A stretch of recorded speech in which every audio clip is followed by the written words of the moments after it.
4.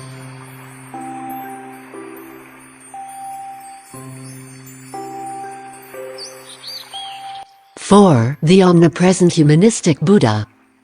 All of the above said harmonizes early Buddhism and Mahayana Buddhism, which is the original intent of the Buddha. Buddhists of today should never omit any single teaching. Should you choose to retreat into the mountains, you will not be abandoned by Humanistic Buddhism. Should you choose to cultivate and embark on endeavors to benefit humanity, Humanistic Buddhism will not reject you either. The Buddha's original intent was to embrace the vast emptiness, embrace all forms of existence, and encourage coexistence and mutual respect.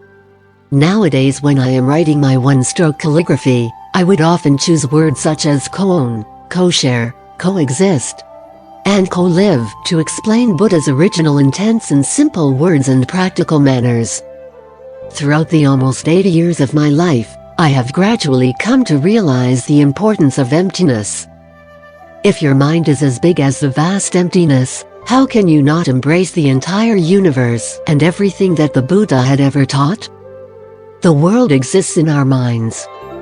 All sentient beings live as beings within our hearts. The myriad phenomena are also embraced as the myriad phenomena within our hearts. Since everything exists within our hearts, why should we reject anything? Therefore, since emptiness is existence, what is stopping you from realizing all forms of existence within emptiness? If my mind is as vast as the emptiness, what is stopping me from becoming the master of the world?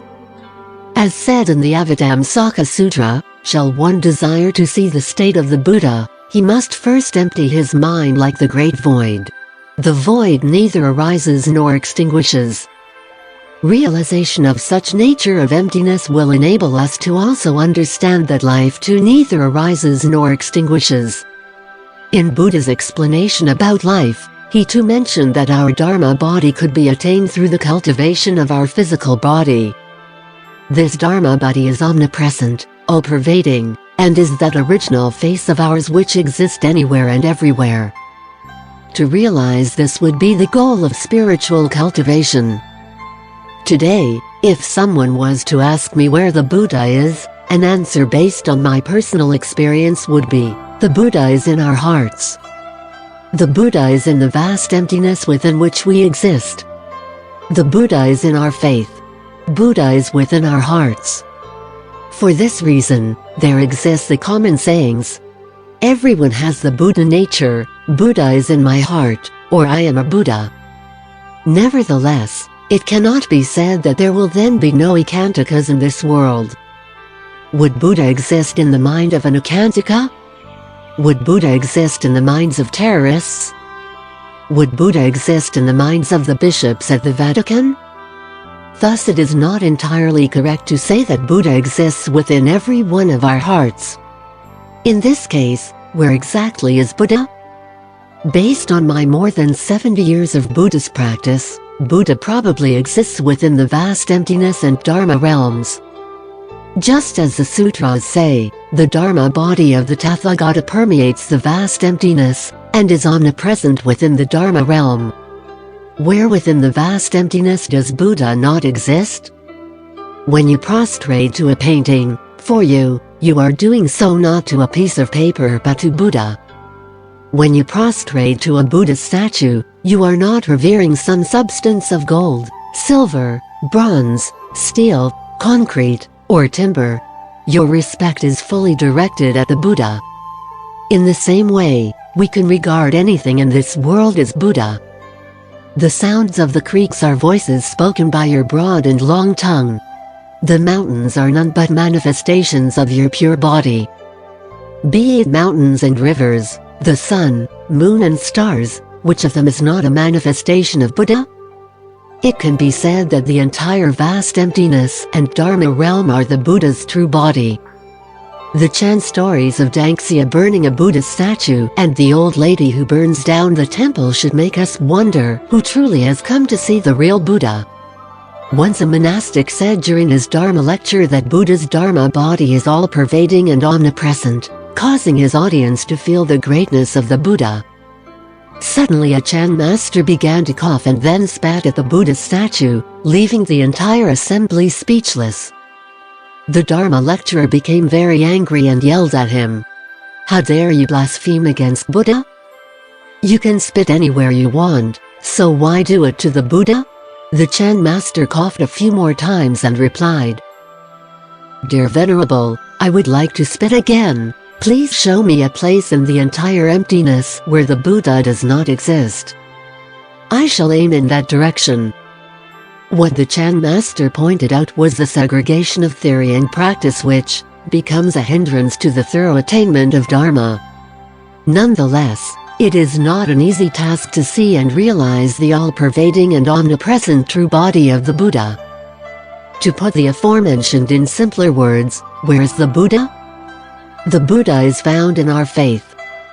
Since the depth of faith varies within each one of us, what the Buddha looks like to each one of us will subsequently vary too. When Bodhidharma said to his disciples, "Dao Fu has only received my skin, Zong Kai my flesh, Dao Yu my bone," and Hic. 487-593 my marrow, it implies the same message, that the depth of our faith will influence the way in which Buddha appears before us.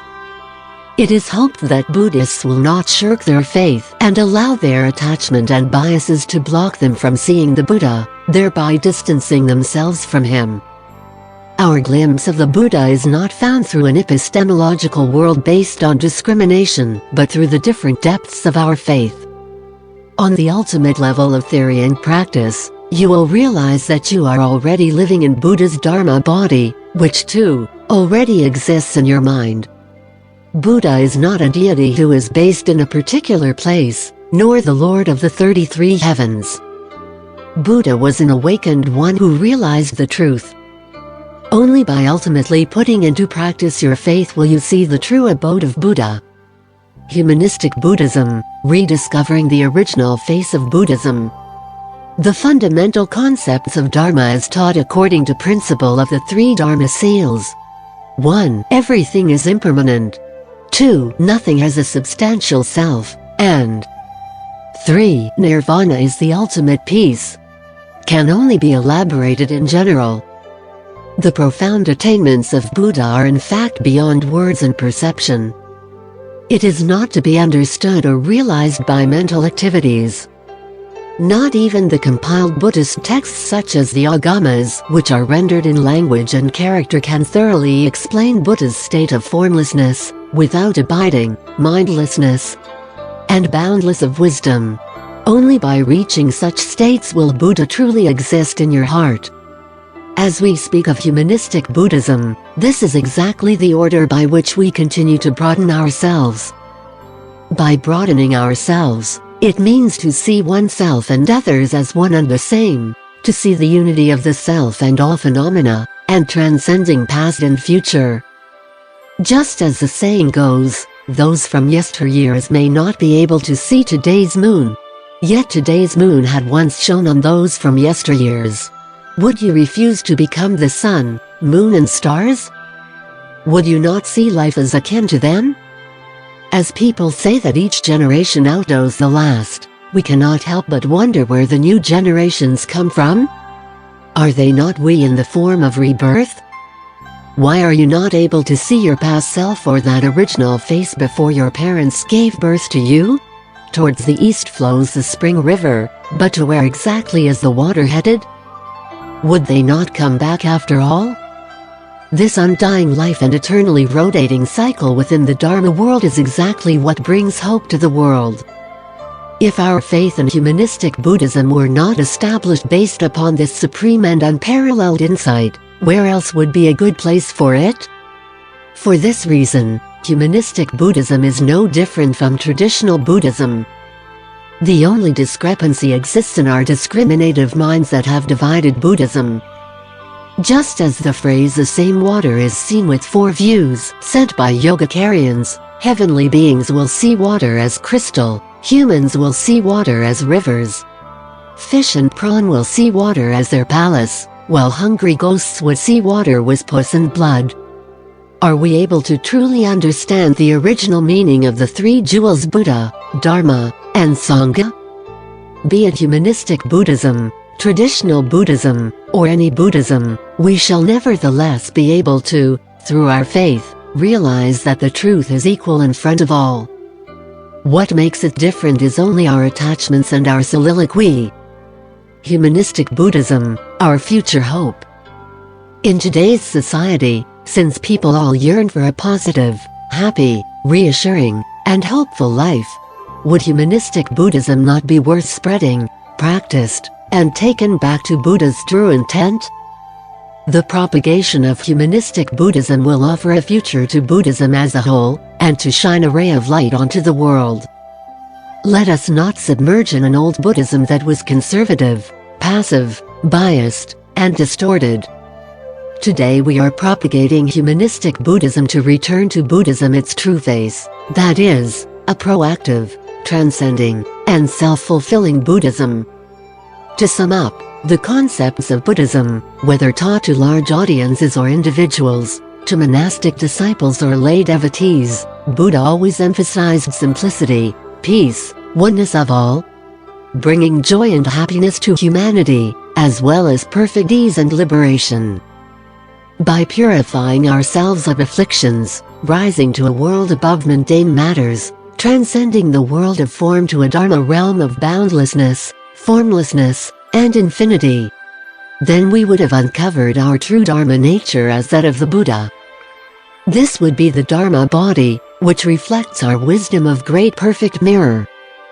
In closing, our only intention is to inspire a holistic view of modern-day Buddhism where people are able to perceive both the principal and phenomenal aspects of Buddhism, to regard oneself and others as one, and respect man, woman, and all beings as equals.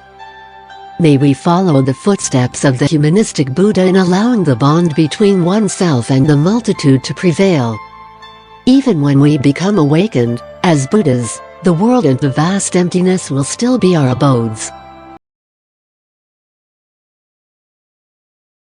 Dedication of merits. May kindness, compassion, joy and equanimity pervade all worlds. May we cherish and build affinities to benefit all beings.